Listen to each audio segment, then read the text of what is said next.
Di sebuah wilayah, ada seorang peramal terkenal, Ulung. Ramalannya akurasi, sampai 99%. Orang sekitar sangat percaya karena mereka semua yang diramal itu fix, akurat, dan sesuai. Ada seseorang bernama A mendatangi si peramal. Dia bicara tentang uang. Si peramal bilang, Anda bakal mendapatkan uang 100 juta dalam waktu 1 minggu ini. Ada uang yang masuk. Wah, seneng. Si A tuh bahagianya luar biasa, seneng. Langsung sujud syukur, bersyukur. Langsung dia membayangkan uang 100 juta itu udah ada di miliknya dong. Ini umum loh, natural, alami. Orang yang mendapat informasi itu, dan karena meyakini si peramal, akhirnya mereka membayangkan nanti uangnya bakal gue belanjakan ini, bakal dipakai buat ini, itu. Itu yang gue sebut vibrasi input atau perasaan input yang masuk melalui sebuah peristiwa. Rasa yang kita masukkan buat manifestasi. Jadi peristiwa ini mengkoneksi perasaan. Peristiwanya apa? Si A bertemu dengan si peramal. Peramal menyampaikan informasi si A mau dapat uang 100 juta. Si A yakin dengan si peramal karena selalu benar, tepat. Akhirnya informasi ini melahirkan rasa. Informasi ini mengoneksi perasaan si A dan melahirkan rasa bahagia, rasa syukur, dan memvisualisasi uang 100 juta itu di alam pikirannya. Seneng dong si A dapat informasi itu, seneng. Rasa udah muncul, akhirnya ke bawah sampai mau tidur. Keingetan, kepikiran 100 juta, seneng, bahagia, happy.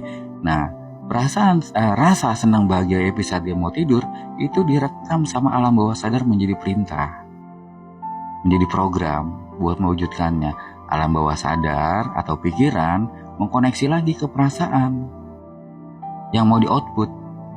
Jadi perasaan ini melahirkan rasa yang sama, bahagia, senang, sujud syukur, udah membayangkan visualisasi tentang uang 100 juta mau dibeliin apa, dipakai apa. Nah, perasaan atau vibrasi output ini yang jadi frekuensi bagus buat mewujudkan 100 juta itu ke alam semesta. Dipantulkan ke alam semesta, dan alam semesta mengkoneksi dengan peristiwa.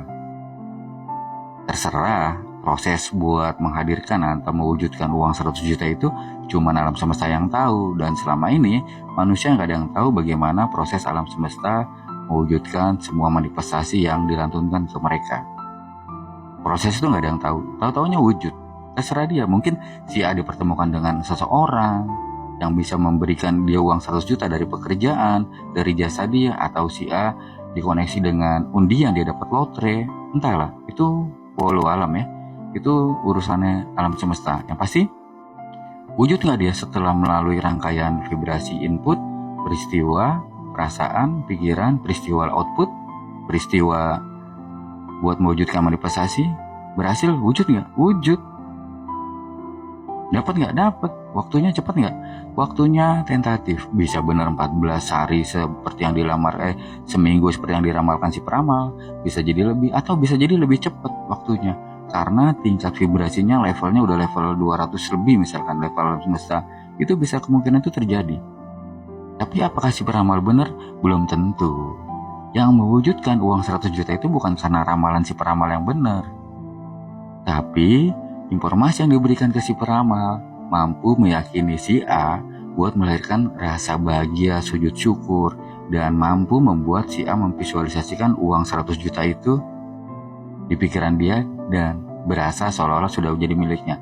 Pastilah, kalau kita yakin sesuatu udah jadi milik kita, kita pasti akan membayangkan sesuatu itu dengan real visualisasi. Vibrasi, rasa bahagia, dan visualisasi real itu loh yang bakal mewujudkan.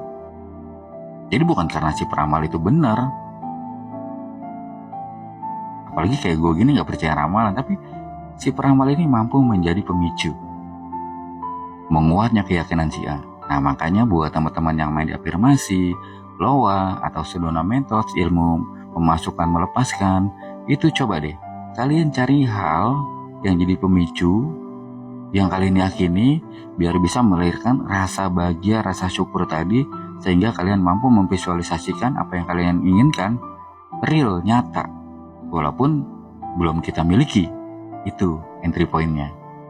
Jadi rangkaiannya adalah pertama peristiwa, ada perasaan melahirkan rasa ini mengkoneksi pikiran, alam bawah sadar, pikiran mengkoneksi perasaan lagi yang output.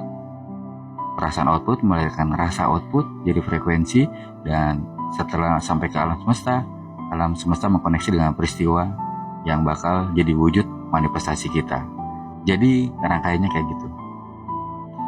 Ini gue analogikan sederhana ya, dan ini gue sadur, gue ulas lagi menjadi sebuah cuplikan deh di VT gue buat biar teman-teman ada gambaran vibrasi apa sih yang bagus, visualisasi apa sih yang nyata, dan apa sih pemicu yang bisa kita mewujudkan manifestasi. Nah itu dia, untuk jadi catatan juga buat kalian yang pengen manifestasi. Pertama misalkan gini, kalian mau manifestasi mobil, pastikan dulu mobil itu benar-benar kalian inginkan dari hati dan kalian butuh, bukan karena kata orang, bukan karena ngelihat orang enak naik mobil, tapi harus kalian butuhin, jadi ada nilainya. Nah kalau udah ada keinginan dari hati dan kebutuhan itu, maka kalian akan menciptakan goalnya itu mobil, dan harus ada gerakannya juga, action. Entah kalian ke dealer mobil dulu, tanya, minta brosur, atau kalian naik ke mobil temen, atau kalian pas lagi di rumah saudara ngebersihin itu mobil saudara. Pokoknya interaksi yang ada kaitannya dengan mobil yang seolah-olah milik kita. Kalau mobil itu milik kita kan kita cuci bersih, itu ada gerakannya. Bukan berarti afirmasi atau loa itu diem hanya rilis, hanya ngebooster afirmasi, enggak. Atau kalian yang mau memanifestasi uang misalkan ya harus ada gerakannya. Lakukan aktivitas seperti biasa, keluar rumah, ketemu orang, ngobrol, nongkrong kayak di warung kopi atau apa, pasti ada kegiatan gerakan di luar rumah. Sementara alam semesta bekerja, kita juga bergerak. Atau kalian yang mau manifestasi pasangan, ya bergerak, keluar, interaksi gitu kan. Selama udah dapat ketemu yang tadi proses di awal gue ceritain, nah ini langkah-langkah berikutnya. Jadi buat menggolkan harus ada nilai, harus ada manfaat, ada niat, ada goal, dan ada gerakan. Itu dia. Semoga bermanfaat ya.